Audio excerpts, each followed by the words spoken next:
Bismillah.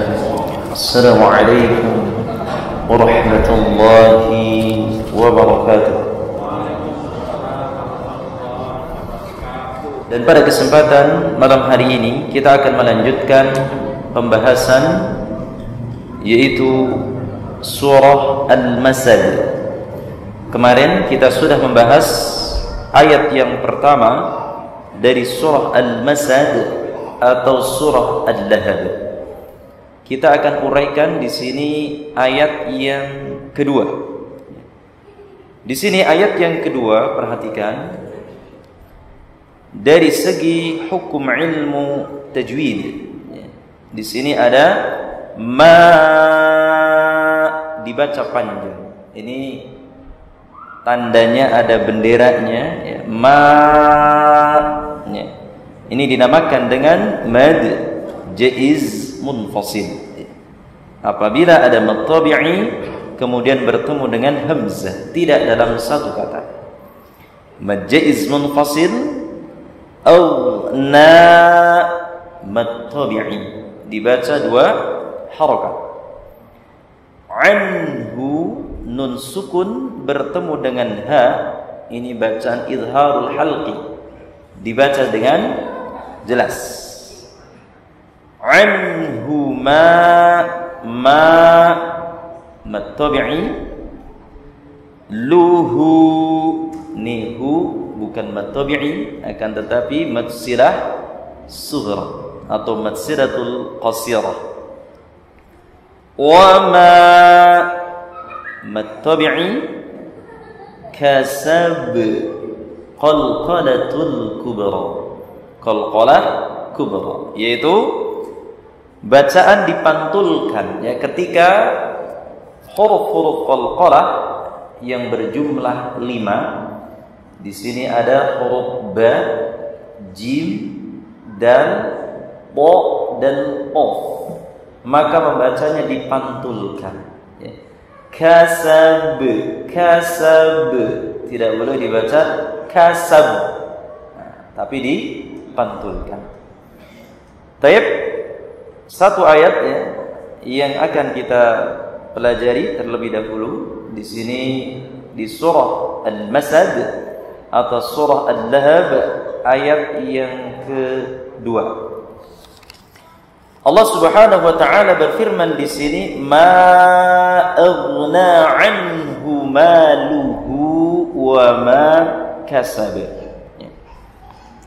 Di sini ma aghna ay bi ma'na ma nafa'. Maksudnya di sini adalah tidak bermanfaat. Ma nafa', tidaklah berguna atau tidaklah bermanfaat. Ma aghna anhu maluhu, apa yang tidak bermanfaat dan tidak berguna, tidak bermanfaat dan tidak berguna baginya, itu bagi Abu Lahab, ya. Malu hartanya, wa makasab dan apa yang telah dia usahakan. Jadi secara artinya di sini tidaklah berguna atau tidaklah bermanfaat baginya, itu bagi Abu Lahab, ya, hartanya dan apa-apa yang telah diusahakan. Taib, di sini makna kasaba ay bi makna jamaah. Maksudnya jamaah di sini artinya mengumpulkan. Sebagaimana Abu Lahab di sini termasuk orang yang kaya, ya. Banyak hartanya. Namun hartanya tersebut tidak bermanfaat dan tidak berguna serta tidak bisa menolong ketika Allah Subhanahu wa taala mengadabnya. Bahkan ketika Abu Lahab dihinakan oleh Allah Subhanahu wa taala, ketika terkena penyakit yang menular, ya, maka hartanya tidak akan bermanfaat baginya.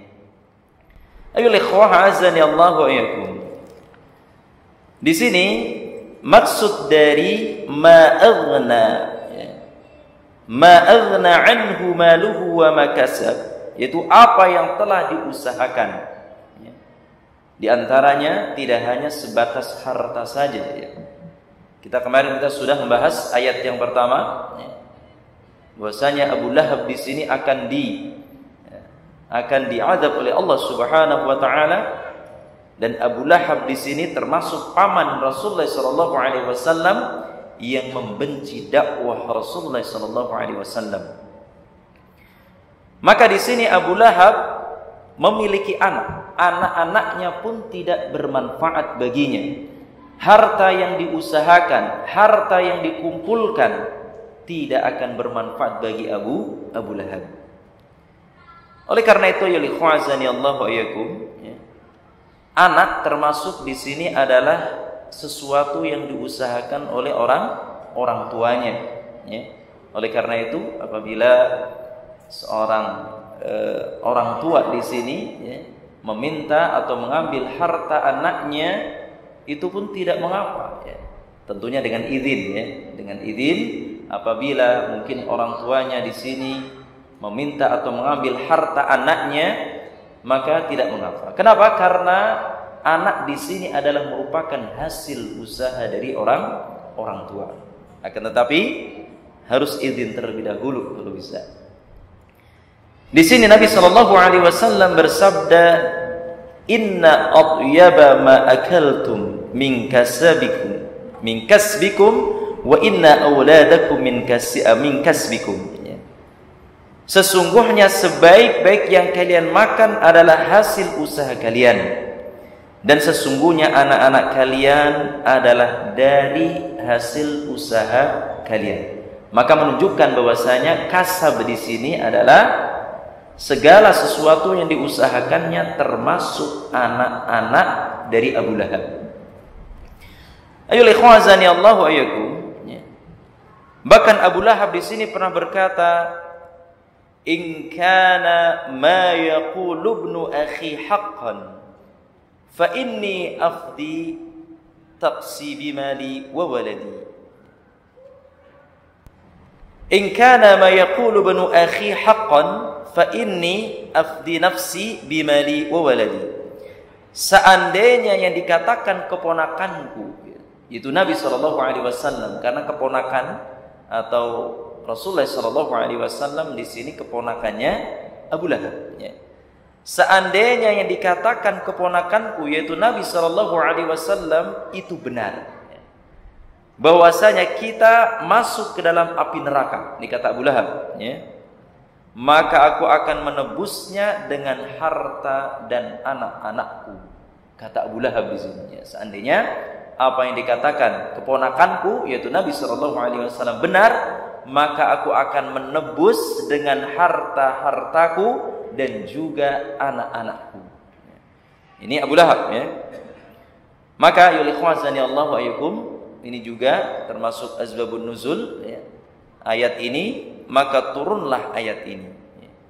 Maka padahal harta dan anak-anak tidak ada manfaatnya di akhirat kelak, Sebagaimana kita ketahui bahwasanya harta, anak-anak itu tidak ada manfaatnya di akhirat kelak.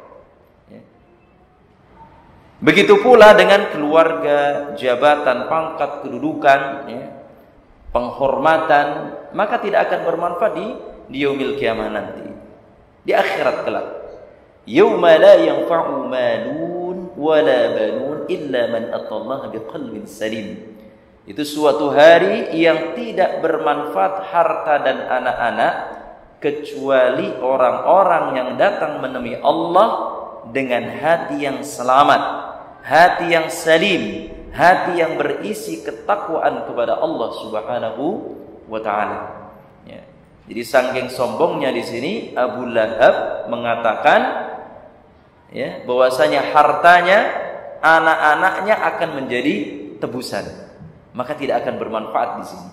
Kemudian ayat yang ketiga di sini, sayasla, maksud dari sayasla bi makna yasla yadkhulun nar. Sayasla nar, yaitu kelak dia akan masuk ke dalam api neraka.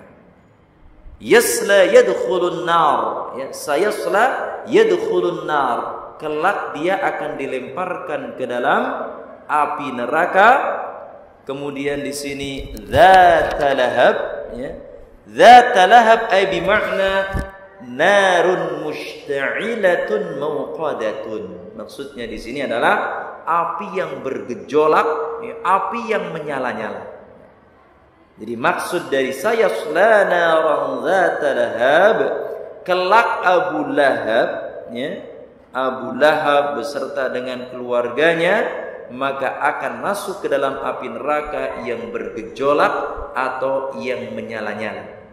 Ini makna dari sayasla naran dzata lahab. Ayo ikhwazani Allah wa yakum. Ini arti dari Al-Lahab. Maka ada yang mengatakan surah ini surah apa? Al-Lahab. Al-Lahab di sini artinya adalah yang menyala-nyala, yang bergejolak di sini. Ayo ikhwazani Allah wa yakum.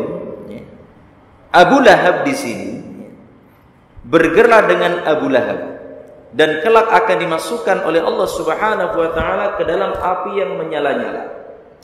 Inilah salah satu mukjizat, salah satu mukjizat dari surah Al-Lahab, yaitu apa? Allah Subhanahu wa taala sudah mengabarkan Abu Lahab akan masuk ke dalam api neraka Jahannam. Ini salah satu mukjizat, Jadi sudah dipastikan kalau Abu Lahab di sini pasti akan dimasukkan, dilemparkan ke dalam api neraka yang menyala-nyala. Maka Allah mengabarkannya kepada Nabi. Padahal di sini surah ini turun pada masa awal dakwah beliau. Jadi surah ini turun pada awal-awal dakwah, ketika Rasulullah SAW diangkat menjadi seorang nabi dan rasul, kemudian diperintahkan untuk berdakwah. Maka orang yang pertama kali mengingkari dakwahnya Abu Lahab, dan turunlah surah ini. Turunlah surah Al-Lahab di sini. Demikian juga dalam surah ini pada ayat selanjutnya Allah Subhanahu wa taala mengabarkan tentang istrinya. Istrinya pun di sini akan dilemparkan oleh Allah Subhanahu wa taala ke dalam api neraka juga. Bahkan Allah Subhanahu wa taala tidak mengabari, Di sini Allah Subhanahu wa taala tidak mengabari Nabi Musa bahwasanya Fir'aun kelak akan menjadi penghuni neraka Jahannam, enggak. Padahal Fir'aun di sini betul-betul dia mengaku sebagai Tuhan. Fir'aun di sini betul-betul sudah keterlaluan, sudah mengaku sebagai Tuhan. Akan tetapi Allah Subhanahu wa taala tidak mengabarkan bahwasanya secara langsung Fir'aun akan kelak dilemparkan oleh Allah ke dalam api neraka. Akan tetapi justru Allah Subhanahu wa taala memerintahkan Nabi Musa alaihissalam untuk mendakwahi Fir'aun, untuk mendakwahi Fir'aun dengan lemah lembut, untuk mendakwahi Fir'aun dengan kelembutan, agar Fir'aun di sini adalah mau sadar, mengaku kekeliruannya. Berbeda dengan Al-Lahab, berbeda dengan Abu Lahab. Abu Lahab di sini apa? Sudah betul-betul divonis oleh Allah Subhanahu wa taala akan dilemparkan oleh Allah ke dalam api neraka. Ayo ikhwazani Allah wa yakum. Pernyataan Allah Subhanahu wa taala di dalam surah Toha ayat yang ke-43 sampai ayat yang ke-44. Di sini bercerita tentang Fir'aun, tentang Nabi Musa alaihissalam yang memerintahkan untuk mendakwai Fir'aun. Idhaba ila fir'auna innahu tagha faqulan lahu qawlan layyinan la'allahu yatadhakkaru aw yakhsha. Pergilah kamu berdua kepada Fir'aun, sesungguhnya dia telah melampaui batas. Maka berbicaralah kamu berdua kepadanya dengan kata-kata yang lemah lembut, mudah-mudahan ia ingat atau takut. Ini Allah Subhanahu wa taala memerintahkan kepada Nabi Musa alaihissalam untuk mendakwai Fir'aun dengan lemah lembut, billin, dengan lemah lembut. Akan tetapi Abu Lahab di sini Allah Subhanahu wa taala sudah mengabarkan langsung dia kelak akan dilemparkan oleh Allah ke dalam api neraka. Maka terbukti ya, bahwasanya Abu Lahab tidak pernah masuk ke dalam agama Islam. Terbukti sampai akhir hayatnya, sampai dia meninggal dunia, Abu Lahab di sini tidak masuk ke dalam agama Islam. Ya. Bisa saja jadi, ya, kalau Abu Lahab ingin pura-pura masuk Islam, bisa saja jadi. Ya. Akan tetapi Abu Lahab ditakdirkan oleh Allah Subhanahu Wa Taala tidak pernah masuk Islam di sini, ya. Dan meninggal atau mati dalam keadaan kafir, dihinakan oleh Allah Subhanahu Wa Taala. Maka Abu Lahab di sini divonis akan masuk ke dalam api neraka padahal ia masih hidup. Maka vonis Allah Subhanahu Wa Taala ini ternyata benar. Ya, Abu Lahab, demikian juga istrinya tidak beriman kepada Allah sampai ia diwafatkan atau dimatikan oleh Allah Subhanahu Wa Taala. Maka inilah ya, salah satu mukjizat ya, Al-Qur'anul Karim, mukjizat pada surah Al-Lahab. Baik, kemudian ayat yang keempat.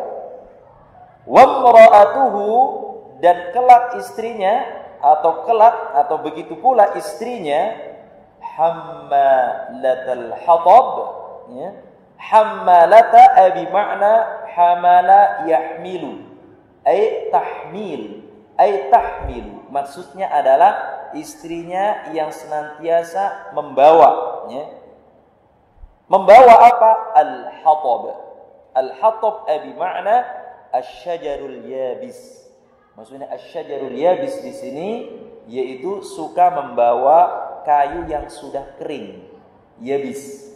Itu di sini, dan begitu pula istrinya yang membawa kayu yang sudah kering. Kalau yang sudah kering itu dinamakan dengan kayu apa? Kayu bakar ya. Kalau kayu yang masih basah bisa dibakar nggak? Susah ya untuk dibakar. Begitu pula istrinya pembawa kayu bakar yang menyebar fitnah, maka dia pun akan dilemparkan oleh Allah ke dalam api neraka. Nama aslinya adalah Al-Awra. Al-Awra Ummu Jamil. Namanya bagus Pak, Ummu Jamil ya. Akan tetapi sifatnya tidak jamil ya. Sifatnya buruk ya. Qabih ya. Wal qadar. Sifatnya buruk di sini ya. Istrinya di sini yang bernama Al-Awra Ummu Jamil ya, binti Harb ya. Bapaknya nama Al-Harbu ya. Al-Harb di sini adalah saudara Abu Sufyan bin Al-Harb. Di sini Ummu Jamil bersama dengan suaminya, dia kompak ya, mereka berdua itu kompak seperti Abu Lahab yang sering mengganggu Nabi ketika berdakwah. Dan Ummu Jamil pun berbuat yang sama ya, seperti yang dilakukan oleh suaminya. Ummu Jamil mencela Nabi, mencaci maki ya. Bahkan Ummu Jamil di sini mencela Nabi SAW ya, ketika di sini menceritakan tafsir tentang surah Ad-Duha. Tentang surah Ad-Duha ya, Ummu Jamil mencela Nabi SAW ya. Karena apa? Karena wahyu tidak turun kepada beliau selama beberapa hari ya. Lalu Ummu Jamil pun berkata ya, apakah temanmu meninggalkanmu? Ini kata Ummu Jamil, mengejek Nabi SAW. Apakah temanmu setelah meninggalkanmu? Temanmu maksudnya siapa di sini? Nah, temanmu maksudnya siapa di sini? Yang menyampaikan wahyu. Siapa?